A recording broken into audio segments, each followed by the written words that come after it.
Bonjour, je suis Hakim La'alam et je vous propose ma chronique du mardi 27 août 2024.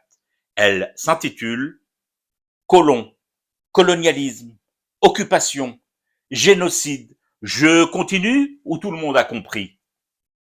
Des fois, tu as des mots comme ça que tu utilises tous les jours ou presque, qui te semblent comme aller de soi, mais qui sont pourtant chargés à bloc de sens parfois stupéfiants.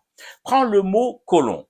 Tu allumes ta radio, ta télévision ou tu lis un journal, tu as 5 chances sur 4 de tomber sur une information du genre des colons israéliens ont investi de force l'esplanade des mosquées. Ou encore cette autre phrase contenant elle aussi ce mot.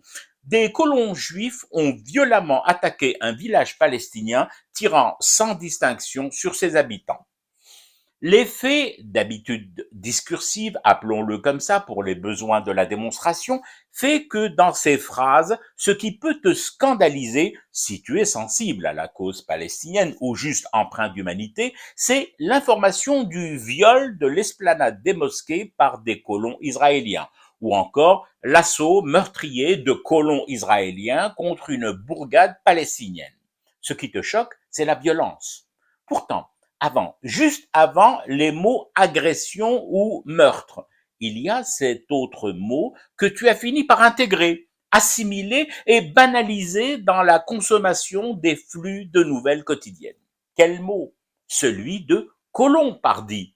Au cas où tu n'aurais pas encore percuté, je te conseille de ne pas rester exposé plein sud au soleil, il tape d'enfer aujourd'hui. Ensuite, de te pincer le bras très fort pour t'aider à émerger. Et maintenant, regarde bien, fixe le calendrier. Nous sommes en août 2024 et le monde et la planète et les femmes et les hommes, y compris celles et ceux de bonne volonté, ne tiquent presque plus à cette évidence qui a fini par s'incruster insidieusement en nous. Nous admettons de parler benoîtement de colons. Je rappelle tout de même de quoi il s'agit à l'origine. Et pour ce rappel, j'ai recours à cette définition du mot colon donnée par le dictionnaire Larousse. Personne qui a quitté son pays pour aller exploiter une terre étrangère, y faire commerce et la peupler. Autre mot dérivant de colon et lui aussi ayant été défini par les savants des dictionnaires, des gens qui savent forcément de quoi ils parlent et ce qu'ils définissent. Colonialisme, doctrine visant à légitimer l'occupation, la domination politique et l'exploitation économique de territoires par certains États. Voilà. En gros, et si je veux me montrer trivial, les colons qui pratiquent le colonialisme, pas bien du tout. En théorie.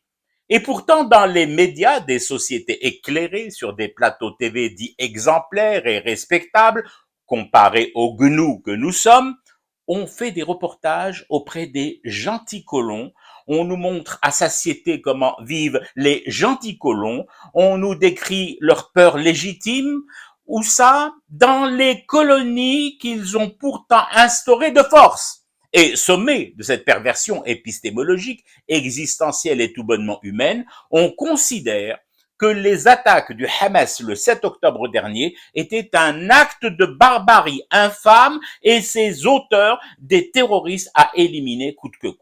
Pourtant, ces colonies attaquées le 7 octobre sont peuplées de colons.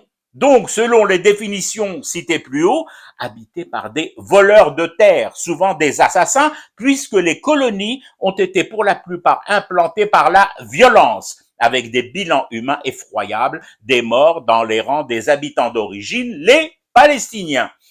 Dit plus crûment, je n'ai pas besoin d'attendre que des colons juifs investissent l'esplanade des mosquées pour m'offusquer et crier à l'acte profanatoire et criminel. Non, non, non, ya Rabbi Karim. Le simple fait que ce soit commis par une entité coloniale constitue déjà un crime aggravé. En 2024, l'existence paisible, prospère, croissante, expansive et militarisée d'un machin qui s'appelle colon est une aberration humanitaire que nous ne relevons même plus. Tout bêtement, parce que notre imaginaire, notre background d'info et notre cerveau, ainsi impacté quotidiennement par la force d'impression et d'imprégnation de l'immonde sur nos cellules cognitives, nous fait passer un village de colons exploiteur et génocidaire du peuple autochtone palestinien pour la petite maison dans la prairie et ses gentils agriculteurs aux mains calleuses. De quoi fumer encore longtemps du thé pour rester éveillé à cette aliénation cauchemardesque qui continue. C'était Hakim L'Alam, je vous retrouve demain pour une autre chronique et une autre façon de dire son amour à l'Algérie.